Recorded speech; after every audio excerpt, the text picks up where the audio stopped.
오늘은 신명기 27장 1절에서 10절의 말씀을 통해서 귀로 듣고 마음에 새기라라는 제목으로 하나님의 말씀을 나누도록 하겠습니다. 먼저 설교를 풀어가기 전에 질문을 먼저 한번 드리길 원하는데요. 어렵지 않습니다. 이미 정답은 나와 있지만 어렵지 않은 질문인데요. 그림을 좀 먼저 보여주시겠습니까? 네, 나오고 있죠. 어떤 그림이죠? 모나리자죠. 아마 모르는 사람은 없을 거예요. 그러면 한 가지 더 질문.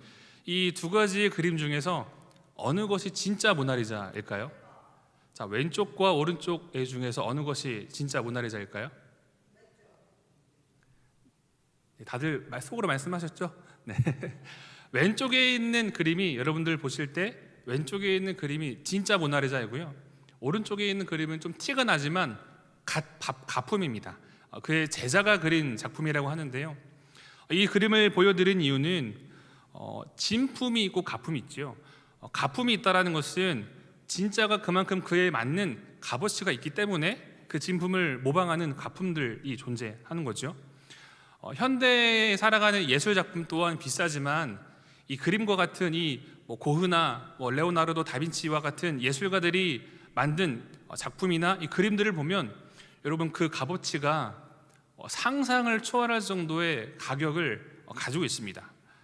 여러분 왜 그럴까요? 아마 그 이유를 살펴보면 물론 그 작품에 담겨져 있는 철학적인 정신이나 그 시대적인 어떠한 흐름들이 그 작품에 담겨 있기 때문이기도 할 테지만 문득 그런 생각이 들더라고요.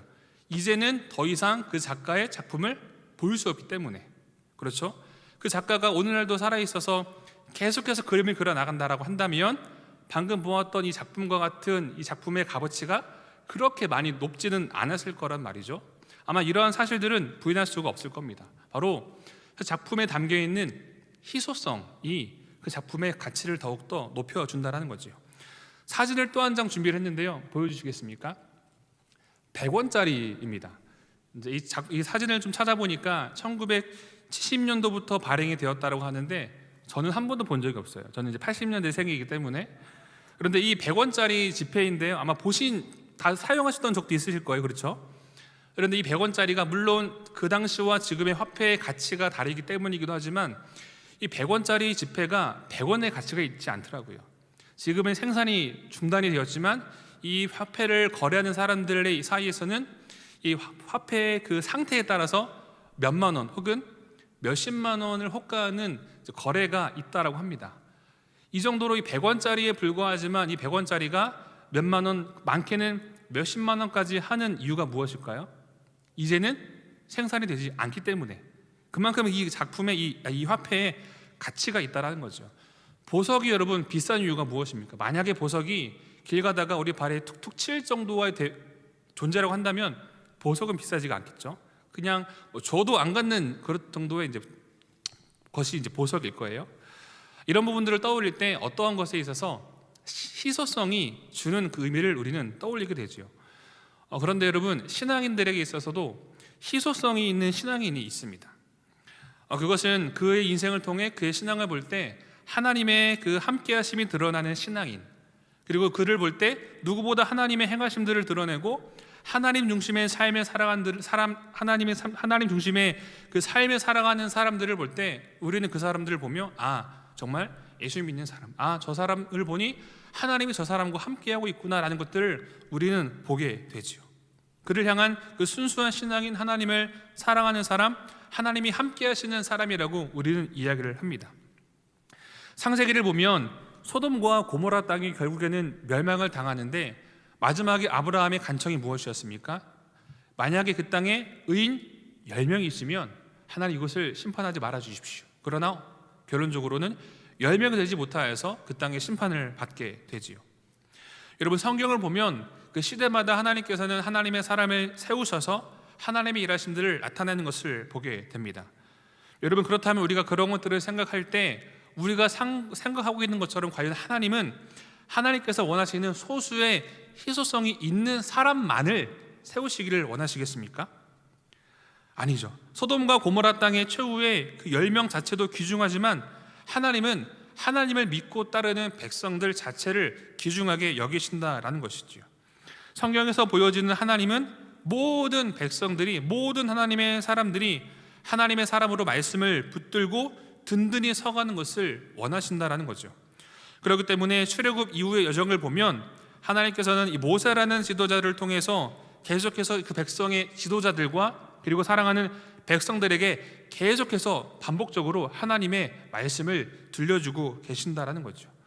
몇 명만 그렇게 살아라는 것이 아니라 나의 백성된 너희 모두가 이와 같이 나의 말씀을 듣고 따르는 존재로 백성으로 살아라 라는 마음에서 계속해서 하나님의 말씀을 들려주고 계신다라는 거죠.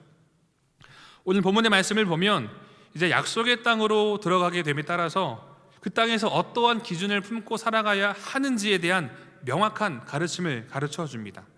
우리의 인생도 동일하게 이 땅에서 그리스도인으로 삶을 살아갈 때, 어떠한 삶을 우리가 살아갈 때 하나님의 백성되온 삶을 우리가 살아갈 수 있겠습니까?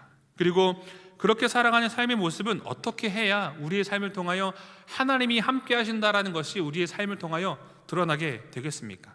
오늘 두 가지의 말씀을 통해서 그 은혜를 먼저 나누기를 원하는데요, 2절에서 4절까지의 말씀을 먼저 함께 한 목소리로 읽어보도록 하겠습니다. 2절에서 4절까지 말씀 함께 읽겠습니다. 시작. 너희가 요단을 건너 내 하나님 여호와께서 내게 주시는 땅에 들어가는 날에 큰 돌들을 세우고 석회를 바르라. 요단을 건넌 후에 이 율법의 모든 말씀을 그 위에 기록하라.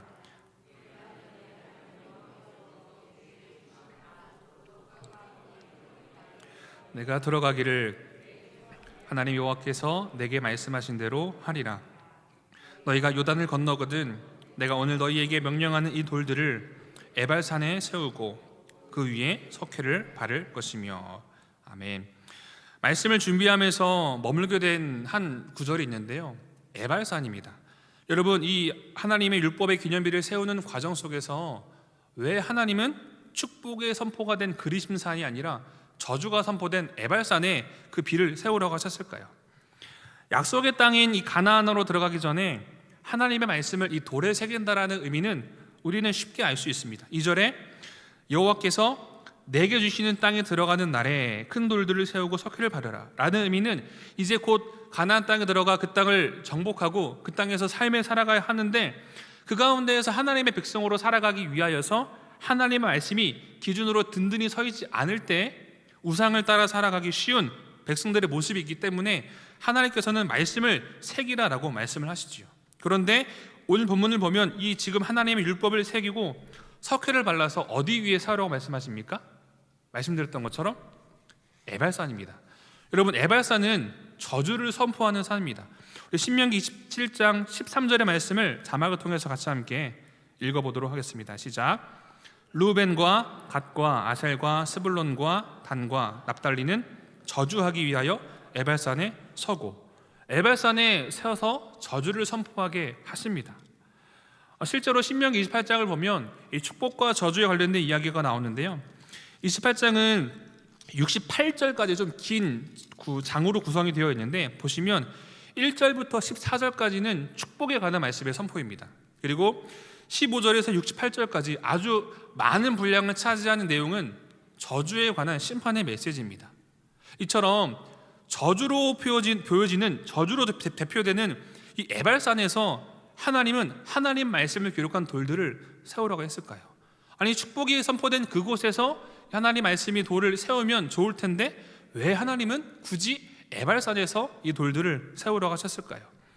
이런 에발산에 있는 영적인 의미는 에발산의 지리를 보면 좀 알 수가 있는데요, 첫 번째 지도를 한번 좀 보도록 하겠습니다. 한번 보여주시겠습니까? 네, 잘 보이지는 않지만 그 빨간색 동그라미가 표시가 되어 있지 않습니까? 이 북쪽과 남쪽에는 이 그리심산과 에발산이 되어 있고요, 가운데 이 세겜이라는 지역이 있어요. 좀 더 구체적으로 보여드리면 다음 사진을 좀 볼까요? 여러분들이 볼 때 오른쪽이 이제 에발산이고요, 왼쪽이 그리심산입니다. 그리고 가운데 영어로 세겜이라고 표시가 되어 있어요. 이 에발산은 산이기 때문에 위치가 높겠죠. 그림을 빼주셔도 됐는데, 그런데 이 에발산에서 보이는 곳이 바로 그 세겜이라는 곳이에요. 여러분, 이스라엘에게 있어서 이 세겜이 갖는 의미는 매우 특별합니다. 특별히 창세기 12장 6절의 말씀을 자막을 통해서 함께 보기를 원합니다. 12장 6절 한번 자막을 통해서 창세기 12장 6절 자막을 통해서 함께 읽겠습니다. 시작. 아브라함이 그 땅을 지나 세겜 땅 모래 상수리 나무에 이르니 그때 가나안 사람이 그 땅에 거주하였더라. 12장은 하나님께서 아브라함을 부르신 장이지 않습니까? 아브라함은 하나님께서 부르신 그 약속을 따라서 도착한 땅에 첫 제단을 쌓습니다. 그곳이 세겜 땅이에요. 그리고 야곱이 우물을 파서 거했던 곳도 세겜 땅이에요. 그리고 신약으로 넘어와서 보면 예수님과 그 사마리아 여인과의 그 대화 속에서 예배의 배경이 되는 곳이 또한 세겜입니다. 이처럼 이런 것들을 떠올릴 때 이스라엘 백성들의 입장에서 볼 때 이 세겜이 가지고 있는 의미는 단순한 의미가 아니에요.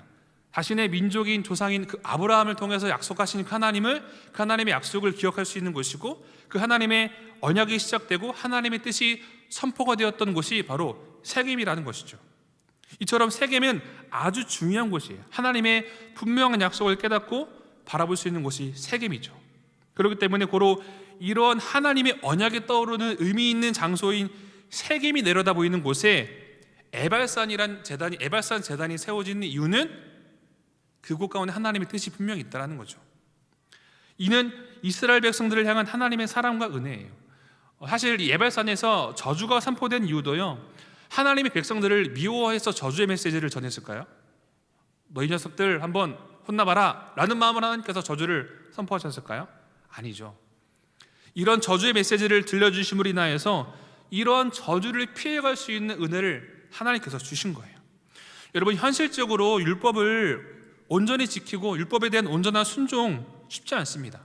이스라엘 백성들의 삶의 모습을 우리가 보아서 아는 것처럼 하나님의 법을 위반하고 불순종하는 모습이 이스라엘의 모습이지요. 그게 그들의 현실적인 모습입니다.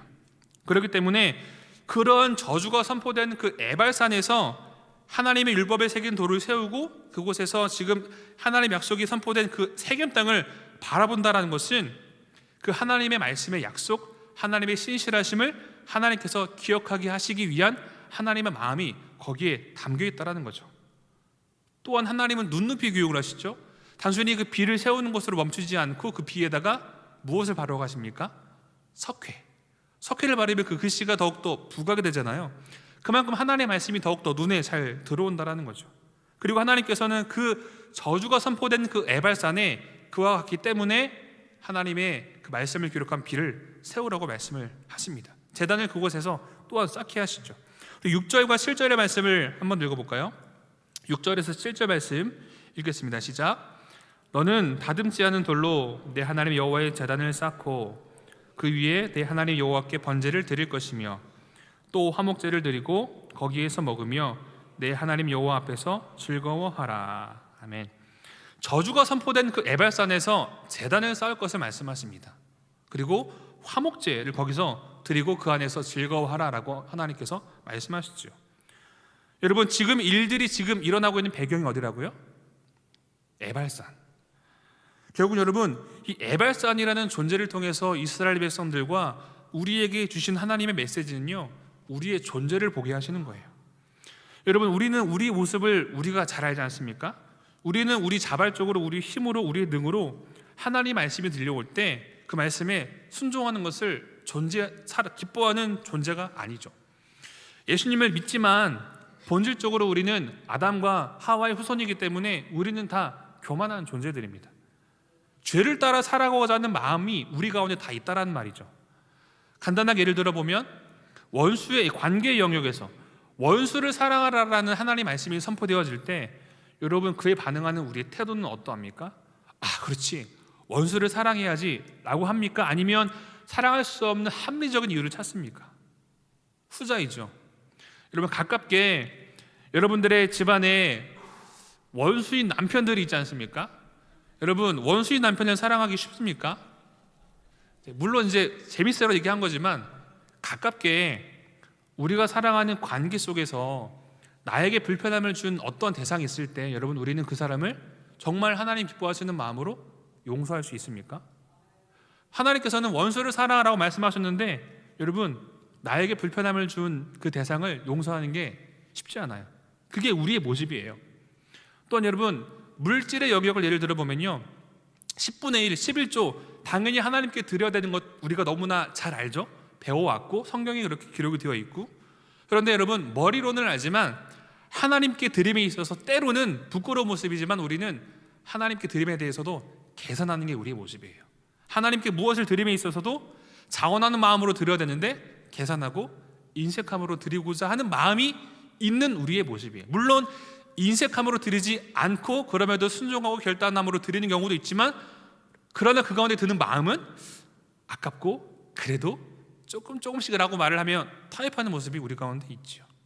또한 하나님께서는 하나님을 가장 사랑할 것을 말씀을 하셨는데, 여러분, 우리는 하나님을 나의 구주로 고백하고 가장 사랑합니다라고 고백을 하지만, 여러분, 우리는 하나님을 가장 사랑하지 않아요. 내 가족, 가깝게는 내 자녀를 더욱 사랑하는 모습이 여러분 솔직한 우리의 모습이죠. 이처럼 하나님의 말씀이 들려올 때 그 하나님의 말씀에 대한 순종보다는 하나님의 뜻을 위반하고 불순종하기 쉬운 모습이 우리의 모습이다라는 거죠. 그렇기 때문에 하나님께서는 그 심판과 저주의 곳인 그 에발산에서 약속의 하나님을 바라보게 하며 하나님의 약속을 보게 하시고, 또한 그 가운데에 화목제를 드리게 함으로 하나님의 백성된 삶을 살아갈 수 있도록 그 길을 여셨다라는 거죠. 그렇다면 우리는 이러한 우리들의 모습을 떠올릴 때 여러분 어떻게 해야 될까요? 이스라엘 백성들도 마찬가지이고 우리들도 마찬가지입니다. 여러분, 어느 누가 율법을 완벽하게 지킬 수가 있을까요? 그 누구도 없죠. 예수님께서 이 땅에 오신 이유 말씀하셨죠. 율법을 폐하기 위해 오신 것이 아니라 완성하러 오셨다. 사랑으로 그 율법을 완성하러 예수님께서 이 땅에 오셨다라고 주님께서 말씀하시죠. 우리 갈라디아서 3장 13절과 14절의 말씀을 자막을 통해서 같이 함께 읽어보도록 하겠습니다. 시작. 그리스도께서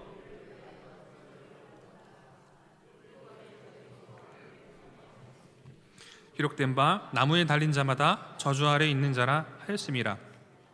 이는 그리스도 예수 안에서 아브라함의 복이 이방인에게 미치게 하고 또 우리로 하여금 믿음으로 말미암아 성령의 약속을 받게 하려 함이라. 아멘. 율법을 온전히 지킬 수가 없다는 거죠. 이스라엘 백성들은 자체적으로 하나님 말씀을 어길 수밖에 없는 존재들이에요. 그러나 에발산인 저주가 선포되는 그 에발산에서 세겜을 보게 하고 그곳에서 화목제를 드리게 하신 데에는 하나님의 사랑과 은혜라는 거죠. 우리도 마찬가지로 그리스도로 말미암아 성령으로 말미암아 우리를 자유케 하셨다라는 거죠. 그리고 그 예수를 믿음으로 말미암아 우리에게 성령을 주신 그 하나님의 사랑과 은혜를 우리가 기억해야 한다는 거죠. 사랑하는 금호중앙 우리 성도 여러분, 에발산은 이스라엘 백성들이 자신들이 하나님의 저주 아래 놓여 죽을 수밖에 없는 죄인됨을 확인하는 자리였습니다. 하지만 동시에 어린 양 예수의 피의 공로로 말미암아 다시 하나님과 화목을 회복하는 자리였죠. 우리 마음속에 하나님의 말씀을 지키지 못함으로 인한 죄책감 혹은 죄의 무게로 인하여서 느낄 때마다 여러분 우리는 예수의 십자가를 바라보고 나가야 하는 거죠. 그리고 거기서부터 예수의 보혈을 의지해야 한다는 거죠. 그리하여서 다시금 하나님과의 그 관계를 우리가 회복해야 한다는 거죠. 오늘의 말씀을 들음으로 나아가는 우리 모두의 믿음의 여정이 이처럼 날마다 예수 그리스도의 십자가 사랑과 은혜 속에 거하는 삶을 살아가는 복된 하나님의 사람들이 되기를 주님의 이름으로 축복합니다. 아멘. 이어서 우리 9절과 10절의 말씀을 함께 읽어보도록 하겠습니다. 9절과 10절 읽겠습니다. 시작. 호세와 레위 제사장들이 온 이스라엘에게 말하여 이르되 이스라엘아 잠잠하여 들으라. 오늘 내가 내 하나님 여호와의 백성이 되었으니 그런즉 내 하나님 여호와의 말씀을 청종하여 내가 오늘 내게 명령하는 그 명령과 규례를 행할지니라. 아멘. 이 9절과 10절의 말씀을 통해서 우리가 새겨야 되는 것은 하나님의 말씀을 머리에서 가슴으로 품어야 한다는 겁니다. 쉽게 말씀을 드리면 하나님의 말씀을 실천하고 행해야 한다는 거죠. 앞에랑 조금 모순이 될 수도 있지만 우리가 기억해야 되는 것은요, 하나님의 말씀을 우리가 온전히 지킬 수 없다라고 하여서 어떠한 행동과 순종과 결단도 할 필요가 없다라는 것이 전혀 아니에요. 우리 힘과 능력과 의지로는 말씀을 온전히 지킬 수 없지만 그것을 인정하고 깨달음으로 예수님을 의지함으로 말미암아 삶의 한 절이라도 그 말씀을 우리가 지켜내기 위하여서 삶에서 말씀을 따라 살아가기 위하여서 날마다 성령과 교통하며 동행하는 삶의 모습이 우리에게 필요하다라는 거죠. 모세는 이스라엘 백성들에게 이제 하나님의 은혜와 사랑을 입은 거룩한 백성이 되었기에 하나님의 말씀에 복종하고 그 말씀을 잘 지켜 따를 것을 이야기하고 있다는 거죠. 그 조건이 무엇입니까? 여호와의 백성이 되었으니, 즉 이는 이제 하나님의 백성에 걸맞는 신분으로 삶을 살아갈 것을 요구하는 것이죠. 동시에 하나님과의 그 언약 관계 속에서 충실한 삶을 살아가는 것, 이를 볼 때 하나님의 백성 이코르 하나님의 말씀의 순종이라는 공식이 우리에게 성립이 되는 순간이죠. 그리고 그동안은 들려왔던 하나님의 말씀이 이제는 귀에서 눈으로 보이는 말씀으로, 그리고 나아가 그들의 머리와 그들의 가슴에 새겨지는 것, 곧 삶으로 말씀을 그들이 받아들이게 된다는 것이죠. 여러분, 말씀이 중요합니까? 중요하지 않습니까? 질문 자체가 어리석을 정도로 너무 중요하죠. 여러분, 그런데 말씀은 단순히 중요한 게 아닙니다. 말씀은 너무나 중요합니다. 그리고 우리는 그 사실을 너무나 잘 알고 있죠. 그렇다면 과연 우리는 우리가 그것을 아는 것만큼 하나님의 말씀이 우리의 삶의 능력으로 나타나고 있습니까? 아니면 하나님의 말씀이 왜 우리의 삶에서 능력으로 나타나고 있지 않을까요? 주일날 이제 새가족부 모임을 하는데요. 새가족부는 이제 그 교육이 없는 날에는 이제 부서 안에서 말씀을 조금 나누는데 이런 이야기가 나왔어요. 세상에서 가장 먼 거리는 머리에서 가슴까지의 거리이다. 신앙을 좀 적용을 해보면 하나님의 말씀도 마찬가지인데요. 머리로는 하나님의 말씀을 많이 알아요. 들어서 어떤 질문을 던질 때 정답이 딱 나오죠. 그런데요, 하나님의 말씀을 머리로는 알지만 가장 먼 시간이요, 하나님의 말씀을 우리의 가슴에 녹이는 시간이 정말 오래 걸리는 것 같아요. 삶으로 녹여내는 과정이 결국 쉽지 않다라는 것을 이제 새가족부 안에서 좀 공통적으로 고백하고 나누는 시간들이 있었어요. 그런 것들을 나누고 고민을 할 때 여러분, 결국은 왕도는 없습니다. 왜 우리의 신앙생활 속에 하나님 말씀에 대해 순종하지 못할까? 여러분, 어렵지 않습니다. 하나님의 왕되심보다 나의 왕답이 더 크기 때문에. 그렇지 않습니까?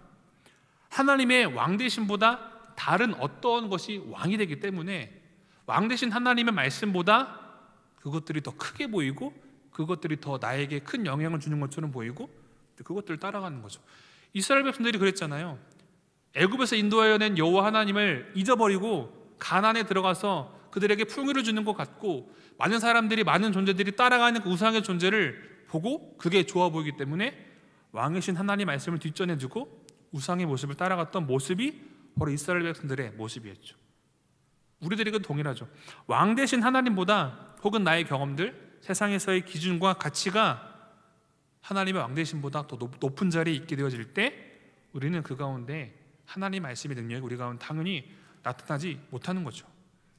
그렇기 때문에 우리의 신앙은 하나님이 우리의 왕 되심에 대한 고백과 더불어서 순종을 통하여서 그 하나님의 인도하심을 조금씩 경험하는 것이 우리 주님 부르시는 그날까지 우리가 걸어가야 되는 삶의 믿음의 여정이라는 것이죠. 담임 목사님께서 이런 말씀하셨는데요. 신앙생활이라는 것은 하나님을 믿을 수 있는 근거들을 잘 수집해 나가는 과정이다. 구체적으로 역사적인 증거나 성경들을 통해서. 저는 이 말에 참 많은 공감과 클릭이 되었죠. 그렇구나. 신앙생활이라는 것은 하나님을 발견하는 그 수집들을 모으고 모아서 그리스도인의 형상으로 살아가는 것이 신앙의 여정이구나. 하나님의 말씀에 대한 경험, 그리고 그 말씀을 통해 하나님의 살아계심을 점진적으로 경험하는 것이 바로 우리의 신앙의 여정이라는 거죠. 나아가 말씀을 통해 하나님을 경험하는 그 시간은 순종과 행함을 통해서 하나님의 살아계심이 드러나는 영광의 순간이 되기도 하지만 그 말씀을 통해서 우리의 영적인 성장과 그리고 하나님의 백성의 모습을 품고 이 세상에서 말씀을 따라 승리의 삶을 살아갈 수 있게 되는 시간이라 것이죠. 여러분, 계속해서 하나님은 왜 이스라엘 백성들에게 나는 너희를 애굽에서 인도하여 낸 여호와다라고 말씀하실까요? 한 번 말씀하시면 됐는데 왜 계속해서 말씀하실까요? 그 하나님의 행하심들을, 하나님의 은혜들을 동일하게 그 백성들이 기억하고 동일하게 그 하나님의 믿음으로 주어진 이 광야와 가나안 땅의 시간 속에서 계속해서 그 하나님을 똑같이 경험하기를 바라는 하나님의 마음이 거기에 있는 거죠. 그렇기 때문에 계속해서 반복적으로 나는 너희의 너희를 애굽에서 인도해낸 여호와다 라고 말씀하시는 것이죠. 이는 여러분 우리들에게도 동일합니다. 광야와 같은 인생길, 그리고 하나님의 말씀을 우리가 아주 이 작은 영역에서부터 실천하고 행하는 삶을 살아갈 때 우리의 정체성이 하나님의 사람으로 돈독해지고 하나님의 영광을 나타내는 삶을 우리가 살아갈 수 있게 된다는 것이죠. 여러분, 저는 개인적으로 소망하는 제목이 한 가지가 있는데요, 기도하는 제목 중에 한 가지는 나의 영성이, 나의 믿음이 장년과 같지를 않기를 바라는 마음. 여러분, 우리의 영성은 시간이 지남에 따라 더 깊어져야 되지 않을까요? 후퇴해서는 안 되겠죠. 해가 바뀔수록 믿음과 우리의 영성이 더욱더 깊어지고 믿음의 지경이 더욱더 확장되어져야 가는 것이 순리적으로 맞지 않습니까? 저는 그런 제목을 품고 있어요. 하나님에 대한 배움과 알과 나의 영성이 하나님과의 관계가 작년보다 올해 더, 아니 어제보다 오늘 더 깊어지는 내가 되게 하여 주옵소서 라는 제목을 저는 기도를 드리죠. 결국에는 우리가 품어야 되는 것이 그와 같다는 거죠. 하나님 말씀을 작은 영역에서부터 경험하는 시간들을 통하여서 믿음의 성장과 영적인 성장이 우리 가운데 나타나고, 그리고 그러한 삶을 우리가 살아갈 때 그러한 경험과 확신이 우리 가운데 있어야 우리가 누군가에게 하나님을 전하고 그 말씀을 전할 수 있다라는 거죠.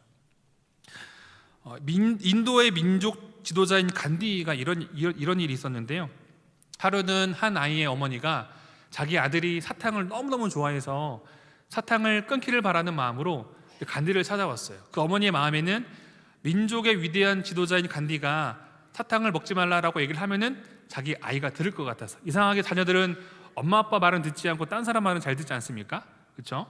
이 아이가 이제 간디를 찾아와가지고 선생님 우리 아이에게 사탕을 먹지 말라고 말해주시면 안 되겠습니까? 라고 요청을 드렸죠. 그런데 간디가 뭐라고 얘기를 했냐면요, 돌아가서 보름 뒤에 다시 오십시오. 그러자 어머니가 또 이렇게 얘기를 하죠. 아니 선생님, 저희 집은 여기서 너무 멀어서 다시 갔다 오기가 너무 힘듭니다. 지금 말씀해 주시면 안 되겠습니까? 안 됩니다. 가서 보름 뒤에 다시 오십시오. 그리고 보름이라는 시간이 지나서 어머니가 다시 아이를 데리고 간디에게 왔어요. 그리고 그때 간디가 아이를 지극히 바라보면서 아이에게 얘기를 하죠. 아이야, 사탕은 몸에 좋지 않으니 먹지 말아라. 그리고 간디 이런 이야기를 듣자 아이가 위대한 지도자인 간디 선생님이 얘기를 하니까 그대로 듣진 않을지언정 일단 고개는 끄덕끄덕 그러겠죠. 네, 알겠습니다. 그래서 어머니가 한 가지 궁금한 마음이 생기는 거죠. 굳이 왜 간디가 15일이라는 시간을 지난 다음에 다시 오라고 했을까? 그래서 물어봤어요. 선생님, 굳이 15일이라는 이 보름이라는 시간 뒤에 찾아오라고 하신 이유가 있나요? 그러자 이런 어머니의 물음에 간디가 대답을 합니다. 그때는 저도 사탕을 먹고 있었으니까요. 어떤 의미입니까? 간디가 이 아이에게 사탕을 먹지 말아라 말하는 것은 쉬워요. 그런데 간디 자신조차도 사탕을 너무너무나 좋아하고 사탕을 먹고 있었기 때문에 이 아이에게 감히 그런 말을 할 수가 없었던 거죠. 그 아이의 마음에게 이야기하기 전에 앞서서 먼저 자신의 마음을 다스리는 시간이 그에게 필요했다라는 거죠. 이처럼 우리 안에 하나님의 말씀에 대한 경험과 확신이 왜 중요할까요? 말씀을 통한 하나님의 그 왕되심에 대한 확신과 경험이 우리 안에 있어야 그로 말미암아 우리가 하나님을 전할 수가 있고, 그리고 그로 말미암아 말씀을 우리가 더욱더 깊이 깨달아 알 수 있다는 거죠. 우리가 하나님 말씀 열심히 외우잖아요. 열심히 암송하잖아요. 큐티 열심히 하잖아요. 그런데 여러분, 그 시간들이 그저 말씀을 읽고 외우고 듣는 것으로 멈추지 않고 작은 부분에서부터 하나님 말씀을 지키고 순종하는 훈련과 연단의 시간이 우리 가운데 있을 때, 여러분 그 시간들을 통해서 말씀을 통하여 역사하신 하나님이 우리의 인생 가운데에 드러나게 된다는 것입니다. 이러한 신앙의 기쁨을 알아갈 때 우리가 말씀을 지키는 것이 지켜야 되는 부담감이 아니라 그 맛을 알아가는 거죠. 최근에 한 영상을 보는데 평양냉면을 좋아하는 사람의 영상이었어요. 여러분, 평양냉면 혹시 드셔보셨어요? 맛이 있나요, 없나요? 좋아하는 분은 빠져 사시는데 그 맛을 모르는 사람들이 대부분이에요. 그런데 그 영상에서 평양냉면을 좋아하는 사람이 같이 냉면을 먹으러 간 그 사람에게 이런 얘기를 하더라고요. 형, 3번만 먹어봐. 3번만 먹어보면은 내가 평양냉면을 왜 이렇게 좋아하는지 알 거야. 빠져나올 수가 없을 거야. 거기서 깨닫게 된 것은 그렇구나. 하나님의 말씀을 지켜야 되는 부담감이 아니라 그건 하나님의 말씀을 지킴으로 인하여서 하나님이 함께 하심을 깨닫는 그 인생에 있어서 작은 맛을 알면 찾게 되고, 누가 뭐라고 하지 않아도 하나님 말씀을 깨닫고 배우고 알아가는 것이 기쁨이 되겠구나. 결국 변화와 믿음을 가능하게 하는 것은요, 그 말씀이 나에게 어떤 말씀인지에 대한 믿음입니다. 하나님의 말씀에 대한 우리의 태도가 이와 같아야 돼요. 아무리 작은 일이라 할지라도 우리의 생활 속에서 그 점진적으로 하나님 말씀에 대한 순종으로 나아간다면, 설교 서론에 언급했던 것처럼 희소성이 있는 신앙인으로, 하나님의 살아계심이 우리의 삶을 통하여서 드러나는 신앙인으로 우리가 살아갈 수 있다라는 거죠. 딘 셔먼이라는 열방대학교 교수는 이런 이야기를 했습니다. 기독교 진수는 단순한 종이에 기록된 종교 이론이 아니다. 진리를 믿고 행하는 삶의 총체이다. 그렇습니다. 기독교의 진수는 종이에 기록된 그저 문자나 종교 이론이 아닙니다. 그 진리를 믿고 실제로 행하는 기독교인들의 삶 자체가 바로 진리를 품은 기독교인의 진수라는 거죠. 사랑하는 금호중앙 성도 여러분, 말씀을 우리가 읽고 묵상해도 왜 능력이 나타나지 않습니까? 그 말씀대로 순종하지 않고 말씀대로 행하지 않기 때문에, 그리고 그 능력이 나타나지 않는 거죠. 사랑하는 성도 여러분, 주님의 이름으로 축복합니다. 여기 서서 설교를 하는 저를 포함하여서 우리 모든 하나님의 사람들이 성경 통독을 하고 말씀을 외우는 그 시간들이 그저 횟수를 채우는 시간이 아니라 그저 한 구절이라도 그 한 구절 한 구절을 통하여서 나의 삶에 분명히 바로 역사하신 하나님을 경험하는 우리 모든 말씀의 사람들이 되기를 주님의 이름으로 축복합니다. 그리고 말씀을 외우고 있는 시간을 넘어서 하나님의 말씀이 우리의 마음의 삶의 심령에 새겨짐으로 우리의 삶을 통하여서 드러나는 하나님의 능력과 은혜가 우리의 삶을 통하여서 많은 사람들에게 흘러가고 증거되어지는 복된 하나님의 사람들이 되기를 다시 한번 더 주님의 이름으로 축복합니다. 아멘. 기도하겠습니다.